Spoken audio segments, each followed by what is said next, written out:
नमस्कार दोस्तों, आप सभी का स्वागत है आपके अपने डिबेट शो के साथ में, जो कि आपका अपना डिबेट शो है। आज की जो डिबेट होने वाली है सुधांशु त्रिवेदी जी के साथ में होने वाली है, जो कि बहुत ही इंटरेस्टिंग होने वाली है। अगर आप लोग पूरी डिबेट को देखेंगे तो आपको मज़ा ही आ जाएगा। सुधांशु त्रिवेदी जी ने अपने विरोधियों को वो लताड़ लगाई है कि आप लोग सोच भी नहीं सकते। चलिए मेन वीडियो शुरू करते हैं। चलिए शुरू करते हैं। गोरक्षक संतों पे गोली चली इंदिरा जी के जमाने में, और डेमोक्रेसी को पूरी तरीके से खत्म कर दिया गया इमरजेंसी में। यह भी राक्षसी कृत्य था, हमने राक्षस वर्ड नहीं प्रयोग किया कभी। राजीव गांधी के जमाने में सिखों का नरसंहार हुआ, वो भी राक्षसी कृत्य था। कार सेवकों पे गोलियां चली, वो भी राक्षसी कृत्य था, समर्थन किया। तब भी हमने कभी राक्षस शब्द का प्रयोग आपके नेता के लिए भी नहीं किया। मुझे लगता है किसने दैवीय कार्य किया और किसने राक्षसी कार्य किया।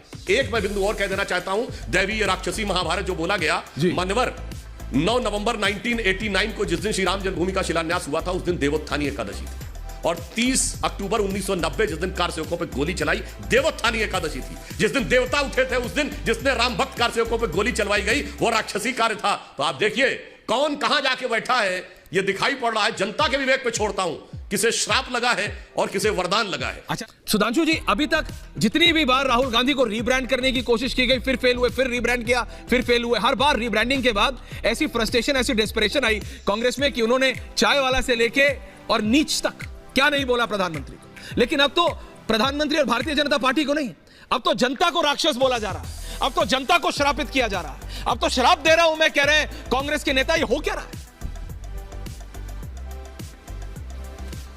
ऐश्वर्य जी, चाय वाला कहने वालों के लिए तो इस समय सुरजेवाला ने जो बोल दिया वो बहुत बड़ी चुनौती बन के आ गया है। परंतु मैं आचार्य जी से कहना चाहूंगा, सुरजेवाला जी कांग्रेस के मुख्य प्रवक्ता रहे हैं, मीडिया सेल मीडिया विभाग के अध्यक्ष रहे। मुख्य प्रवक्ता के मुख से निकली हुई बात को आप कहें कि पार्टी कहे कि हमें पता नहीं है, तो आश्चर्य की बात। हाँ, मैं प्रमोद कृष्णन जी की एक बात का आंशिक समर्थन करता हूं कि बातचीत में सुरजेवाला जी बहुत नाप तौल के बोलते हैं, तो फिर भी अगर बोला है इसका मतलब नाप तौल के ही बुलवाया गया है।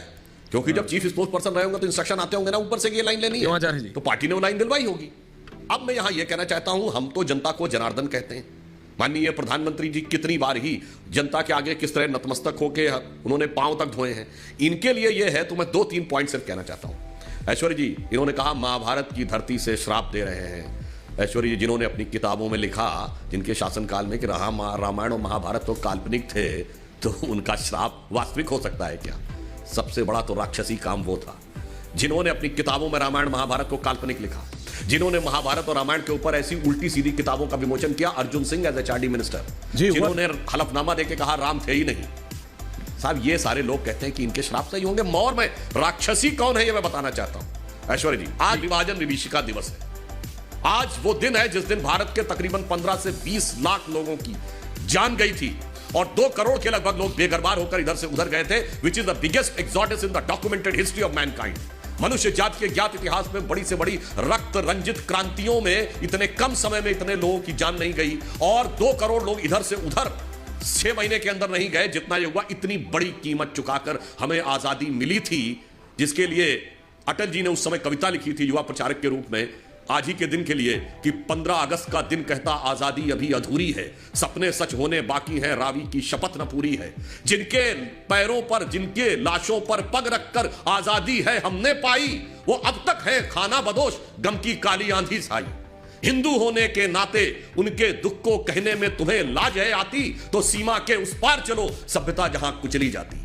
मगर आज तक भी उन लोगों के लिए नहीं। छोड़िए, उसके बाद जो ये कहे कि एक भी बूंद रक्त बहाए आजादी मिल गई, तो मेरे विचार से उन लाखों करोड़ों लोगों के बलिदान का अपमान करना है, मजाक उड़ाना, ये राक्षसी कृत्य के समान है। लाखों करोड़ों लोगों के गम को आपने हवा में उड़ा दिया। आचार्य जी, आज आप ऐसी चीज को डिफेंड करना चाह रहे हैं, भारत माता ही 3 टुकड़ों में बट गई जी। नहीं ऐश्वर्या जी, अब मैं अगले उस पे आ रहा हूं। नहीं आचार्य जी यहां बैठे हैं। गोरक्षक संतों पे गोली चली इंदिरा जी के जमाने में, और डेमोक्रेसी को पूरी तरीके से खत्म कर दिया गया इमरजेंसी में। यह भी राक्षसी कृत्य था, हमने राक्षस वर्ड नहीं प्रयोग किया। राजीव गांधी के जमाने में सिखों का नरसंहार हुआ, वो भी राक्षसी कृत्य था। कार सेवकों पे गोलियां चली, वो भी राक्षसी कृत्य था, समर्थन किया। तब भी हमने कभी राक्षस शब्द का प्रयोग आपके नेता के लिए भी नहीं किया।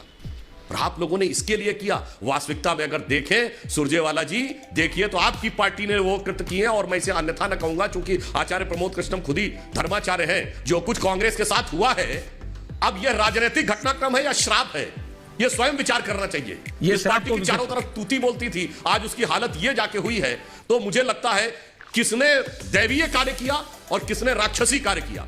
एक मैं बिंदु और कह देना चाहता हूं, दैवीय राक्षसी महाभारत जो बोला गया, मान्यवर 9 नवंबर 1989 को जिस दिन श्री राम जन्मभूमि का शिलान्यास हुआ था, उस दिन देवोत्थानी एकादशी थी, और 30 अक्टूबर 1990 जिस दिन कार सेवकों पे गोली चलाई, देवोत्थानी एकादशी थी। जिस दिन देवता उठे थे, उस दिन जिसने राम भक्त कार सेवकों पे गोली चलवाई गई, वो राक्षसी कार्य था। तो आप देखिए कौन कहां जाके बैठा है, ये दिखाई पड़ रहा है। जनता के विवेक पे छोड़ता हूं, किसे श्राप लगा है और किसे वरदान लगा है। आचार्य जी, इसलिए क्या मुझे लगता आज है आप इसको क्यों कांग्रेस डिफेंड वालों को जब ये बोलना चाहिए और जनता के बारे में बोलना चाहिए तो बहुत सोच समझ के बोलना। तो कैसा रहा ये वीडियो?